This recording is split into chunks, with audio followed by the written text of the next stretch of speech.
Il ne parvient pas à saisir ce qui vient de se produire. La veille, elle se trouvait là, apaisée, chaleureuse, accomplie. Aujourd'hui, elle demeure identique.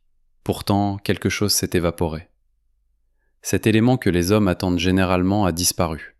Les justifications, les efforts pour séduire, les messages anxieux, la volonté de maintenir la relation à tout prix. Elle refuse de s'y conformer. Et c'est précisément pour cette raison qu'une attirance étrange, presque douloureuse, s'éveille en lui. La fascination naît rarement de l'affection.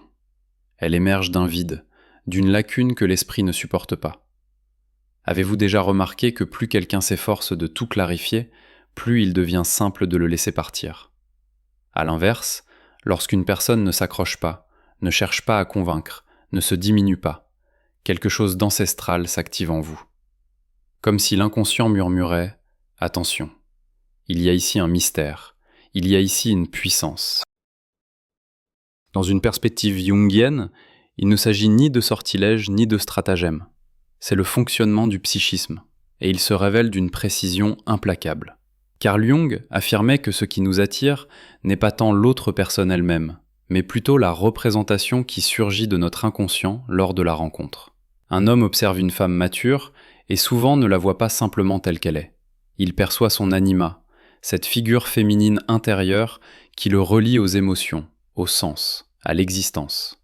Et voici l'élément essentiel. Lorsqu'une femme se hâte de tout occuper de sa présence, elle laisse peu d'espace à l'homme pour projeter.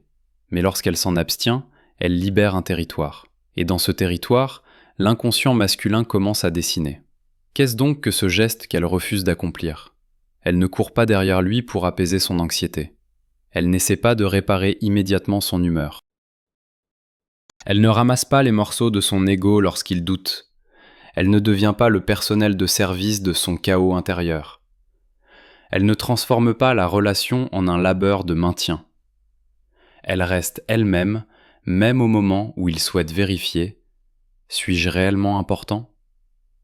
Et cette vérification devient un piège pour lui-même. L'homme s'est habitué à un scénario simple. S'il prend ses distances, la femme accélère. S'il se tait, elle écrit. S'il devient froid, elle réchauffe. Ainsi fonctionnent de nombreuses relations. Une course où un camp confirme inconsciemment la valeur de l'autre en se sacrifiant. Mais la femme mature ne participe pas à cette course. Elle ne prouve pas son affection au prix de sa propre dignité. Elle ne négocie pas sa présence. Et le psychisme de l'homme, habitué au levier, se retrouve soudain sans bouton. Vous appuyez, et rien ne se passe. C'est alors que les choses deviennent vraiment intéressantes. Le complexe intérieur relève la tête. Jung désignait par complexe un nœud de sentiments, de souvenirs et d'attentes qui vit sa propre existence. Un homme peut porter un complexe. On doit me sauver, on doit me choisir, je dois être au centre. Si on ne me poursuit pas, on ne m'aime pas. Tant que la femme joue selon l'ancien schéma, le complexe sommeille. Tout est familier, tout est confirmé. Mais lorsque la femme mature refuse ce jeu, le complexe s'inquiète, et cette inquiétude se transforme rapidement en fixation. Pourquoi ne réagit-elle pas ? Pourquoi n'a-t-elle pas besoin de prouver ? Pourquoi ne craint-elle pas de me perdre ? Voici le moment où naît la fascination. L'homme commence à penser non pas à elle, mais à lui-même à ses côtés, à sa propre signification, à ce qu'il devient dans son champ. Il a l'impression de désirer la femme. En réalité, il veut reprendre le contrôle sur l'image de lui-même. Et moins elle lui fournit les signaux habituels de dépendance, plus son inconscient tente de forcer la situation. Imaginez une scène simple. Il ne répond pas pendant plusieurs heures. La dynamique habituelle, des dizaines de messages, des reproches. Où es-tu ? Pourquoi ce silence ? Elle, de son côté, s'occupe de sa vie. Pas de manière démonstrative, pas froidement, sans donner de leçons. Simplement, elle ne se perd pas. Un vide apparaît en lui, et dans ce vide entre la fantaisie. Elle n'a peut-être pas besoin de lui. Elle possède peut-être une force qui ne lui appartient pas. Et cela réveille son ombre, cette partie où réside la peur d'être ordinaire, d'être non choisi, d'être insuffisant. L'ombre n'apprécie pas la maturité. L'ombre préfère la dépendance, car la dépendance rend le pouvoir tangible. Mais la femme mature ne cède pas son pouvoir en échange d'affection. Elle refuse. Elle ne demande pas la permission d'être elle-même. Écrivez le mot « force » dans les commentaires si cette assise intérieure vous parle. À ce moment précis, l'homme se confronte à ce dont il fuit habituellement, son propre vide intérieur. Il commence à chercher son regard, sa réaction, sa confirmation. Il veut qu'elle redevienne comme toutes les autres, afin de pouvoir se rassurer. Mais plus il cherche, plus elle devient le symbole d'une force tranquille, inaccessible au bouton. Et ici se trouve une subtilité importante. La femme mature n'est pas froide. Elle peut être tendre, attentive, vivante, mais elle s'abstient de l'essentiel. Placer l'homme au centre de son existence. Elle ne transforme pas la relation en unique source de sens. Elle ne fait pas de lui un soleil autour duquel elle doit graviter. Et l'homme, habitué à être ce soleil, ressent soudain qu'à ses côtés il n'est pas un dieu, mais un être humain. Et soit il mûrit, soit il commence à prouver obsessionnellement qu'il est tout de même un dieu. Si vous percevez qu'un homme s'attache à une telle femme, ce n'est souvent pas une question de romance, c'est une initiation, un passage intérieur. Elle devient le miroir de son immaturité et simultanément la porte vers sa maturité. C'est précisément pourquoi il ne peut pas partir sereinement. Son inconscient comprend. Voici une chance de rencontrer son vrai lui. Mais l'ego résiste, car la rencontre avec soi est toujours douloureuse. Dans la partie suivante, nous examinerons pourquoi son calme active chez l'homme un mécanisme ancestral de chasse, comment fonctionne la rareté non dans les jeux mais dans le psychisme, et en quoi la femme mature diffère de celle qui ignore simplement. Car la maturité n'est pas de la manipulation, c'est un ancrage intérieur impossible à contrefaire. Mais allons plus profond. Dans le psychisme masculin, la fascination naît souvent là où la libido, l'énergie vitale, cesse de couler dans son lit habituel. Normalement, elle se dirige vers le travail, le statut, le plaisir, la compétition. Mais auprès d'une femme mature, l'énergie se retourne soudain vers l'intérieur. Son intégrité silencieuse éclaire la question. Kwantung Jung appelait le soi, ce noyau intérieur d'intégrité, ce qui est plus fort que l'ego. Et lorsqu'un homme rencontre une femme qui vit depuis cet ancrage, il ne ressent pas simplement de l'attraction, il ressent un défi. Son ego veut s'approprier la source qui semble rare. Mais la femme mature refuse. Elle ne cède pas son centre en échange d'attention. Elle ne place pas sa valeur sur la balance de ses messages. Son attention n'achète plus l'accès à son âme. Parfois, il la teste par la disparition ou la jalousie. Il lance un hameçon, une allusion à une autre, une phrase froide, un retard de réponse. Auparavant, cela fonctionnait, mais elle n'entre pas dans le théâtre. Elle pose calmement ses limites et continue sereinement sa vie. Et cela le brûle. Il comprend qu'il ne contrôle pas son monde intérieur, et donc, pour la première fois, il doit gérer le sien. Et alors, s'éveille en lui une chasse au sens. La lune soulève l'inconscient, le feu attise la soif. Il revient à son image, encore et encore, car à ses côtés, la vie intérieure est plus intense que le contrôle. Pour comprendre pourquoi il devient fasciné, il faut percevoir une chose. La femme mature ne disparaît pas, ne joue pas au froid, ne punit pas par le silence. Elle refuse simplement de faire de l'homme le centre de son univers intérieur. Et voici le paradoxe. Moins elle tente de retenir, plus s'active en lui le désir de retenir lui-même. Ce n'est pas de la romance, c'est une dynamique archétypale, où le psychisme réagit à l'espace aussi puissamment qu'au contact.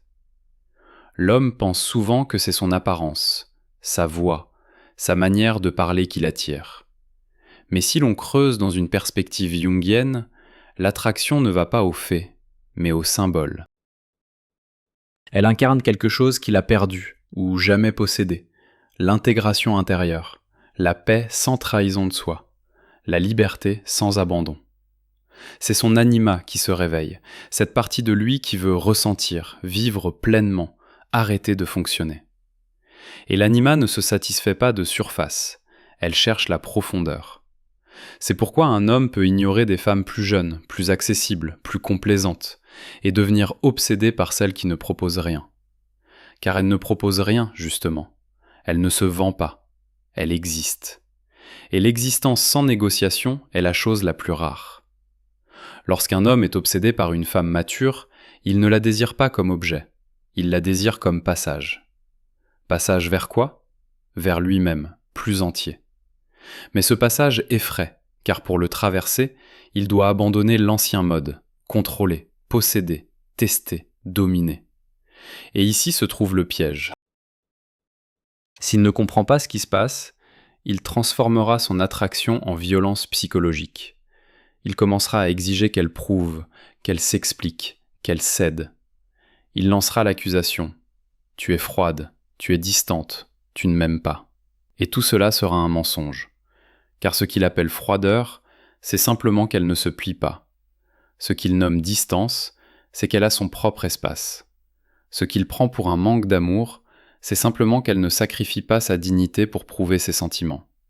Et le drame commence lorsque l'homme confond maturité et jeu. Il pense « elle joue, elle veut que je cours, elle teste ». Et il se met à courir, mais avec ressentiment. Il se met à prouver, mais avec rage. Il tente de la briser, de la forcer à s'ouvrir, de l'obliger à avouer qu'elle a besoin de lui. Et plus il pousse, plus elle se ferme. Pourquoi ? Parce que la femme mature ne répond pas à la pression. Elle répond à la présence. Elle ne s'ouvre pas au contrôle. Elle s'ouvre à la vérité. Et si l'homme arrive avec des exigences, avec des manipulations, avec des accusations, elle ne le laissera pas entrer. Non par vengeance, non par calcul, mais parce que son inconscient détecte le danger. Danger non pour son corps, mais pour son intégrité. Et l'intégrité, dans le sens jungien, c'est ce qui ne peut être vendu. C'est le noyau de l'âme. Et ici, la femme mature refuse encore une fois. Elle n'explique pas 100 fois, ne prouve pas qu'elle est normale, ne se justifie pas pour ses limites. Elle peut dire brièvement et calmement « Quat 3 ». Et tout cela sans théâtre. Et par cela, elle fait la chose la plus puissante. Elle laisse l'homme avec sa propre énergie. Or, l'énergie exige transformation. S'il ne la transforme pas, elle se change en dépendance, en pensée obsessionnelle, en vérification constante, en montagne russe émotionnelle, en désir de briser la limite. S'il la transforme, elle devient une aspiration mature. Je veux être un homme digne de son calme, pas un homme qui tente de l'acheter par l'anxiété. Voici où passe la ligne entre fascination destructrice et croissance véritable. Et c'est précisément pourquoi la femme mature est si dangereuse pour l'ego immature. À ses côtés, impossible de vivre en automatique. Dans la partie suivante, nous examinerons le moment où l'homme commence à intensifier la pression. Que se passe-t-il ? Quand il tente de provoquer sa jalousie, quand il disparaît, quand il revient avec ferveur, quand il promet plus qu'il ne peut donner. Et surtout, ce que fait la femme mature à ce moment, pour ne pas détruire le lien, ni transformer la relation en guerre, mais sans se trahir elle-même, car sa force ne réside pas dans la froideur. Sa force réside dans sa capacité à tenir le feu sans brûler dedans. Et voici que survient le moment qui décide de tout. Il ressent l'attraction et simultanément la peur. L'attraction le tire vers elle, la peur chuchote. 4. Alors l'homme fait ce que sait faire un psychisme anxieux. Il intensifie la pression. Il peut disparaître un jour ou deux pour vérifier si elle courra après lui. Il peut lancer une phrase avec une pointe. « Tu es plutôt froide ». Il peut soudain manifester de la passion, puis à nouveau s'éloigner. Il peut provoquer la jalousie par des allusions. Il peut promettre plus qu'il n'est capable de donner. Extérieurement, cela ressemble à un jeu, mais en essence, c'est une tentative de retrouver l'ancien schéma, où la femme prouve et l'homme décide. Et c'est précisément ici que la femme mature refuse encore. Elle ne va pas là où on tente de la déstabiliser. Elle ne transforme pas la relation en attraction foraine. Elle ne se précipite pas pour sauver son anxiété, ni ne soigne ses silences avec ses messages. Elle ne s'explique pas jusqu'à l'épuisement. Elle ne prouve pas qu'elle est bonne. Elle n'entre pas dans son labyrinthe. Elle reste au centre. Cela semble simple, mais c'est la forme la plus rare de force. Supporter la provocation sans contre-provocation. Elle peut dire calmement, presque doucement, « Le respect et la clarté me conviennent. La pression et les jeux ne me conviennent pas. » Puis une pause. Pas une pause de ressentiment, une pause d'ancrage. Comme si elle posait la relation sur la table de la réalité. Soit nous mûrissons, soit nous terminons.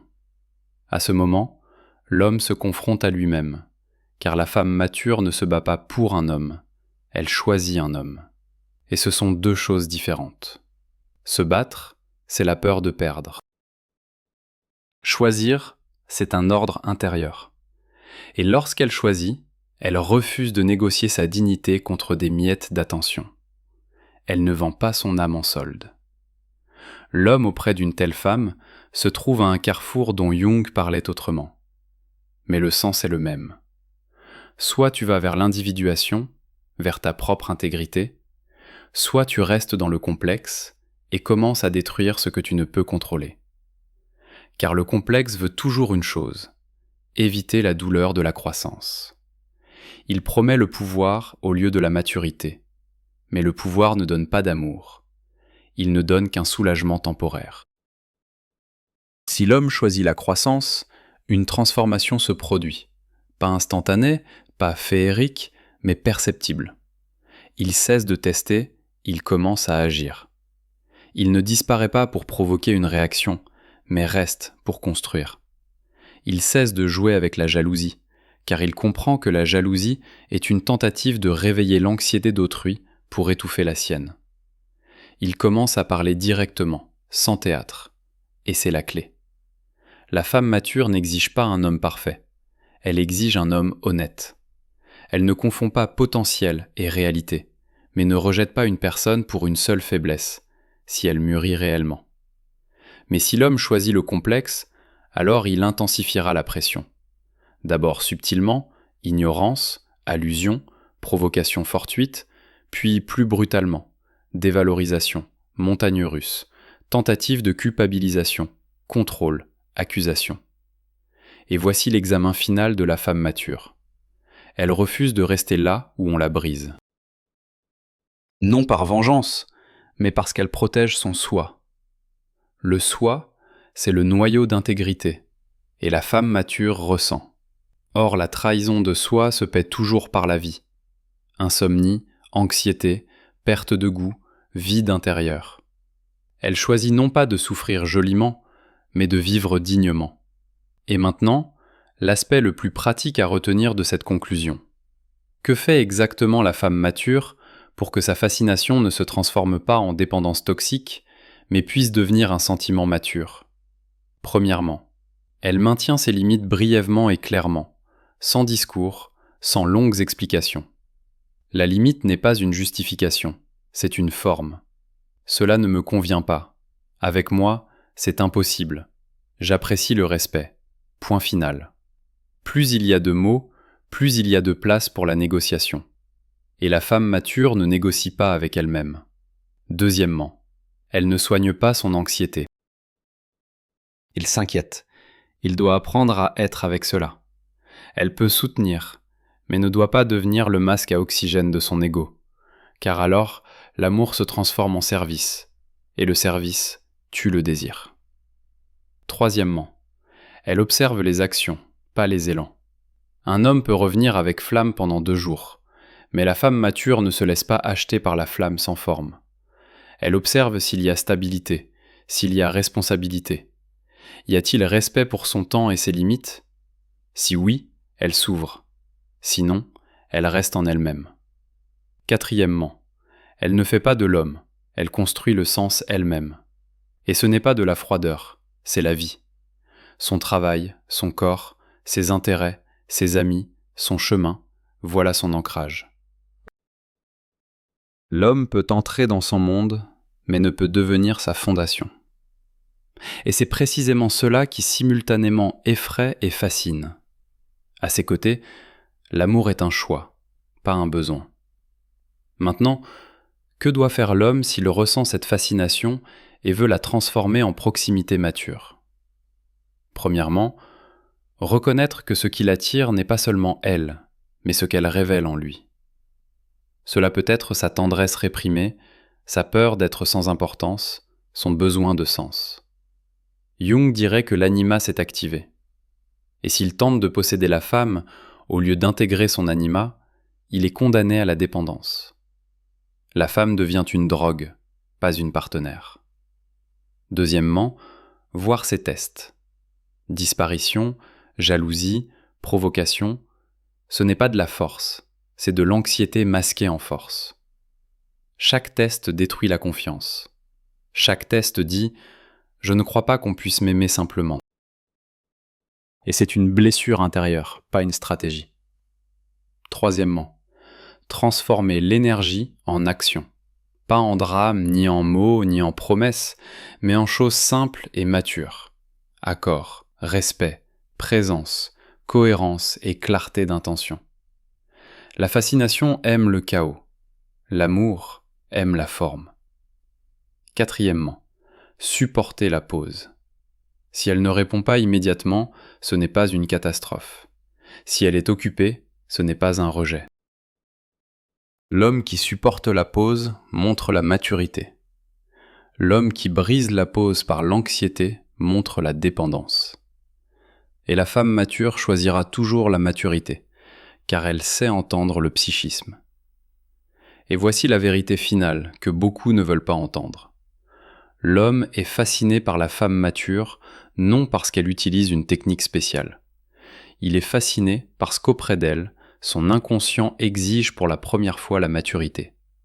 Elle devient non pas un trophée, mais un miroir. Pas un jouet, mais un seuil. Et ce seuil est effrayant. On ne peut le franchir à l'ancienne manière. La lune, c'est son silence, sa profondeur, son appui invisible. Le feu, c'est son énergie, qui soit le consumera de l'intérieur, soit deviendra force de croissance.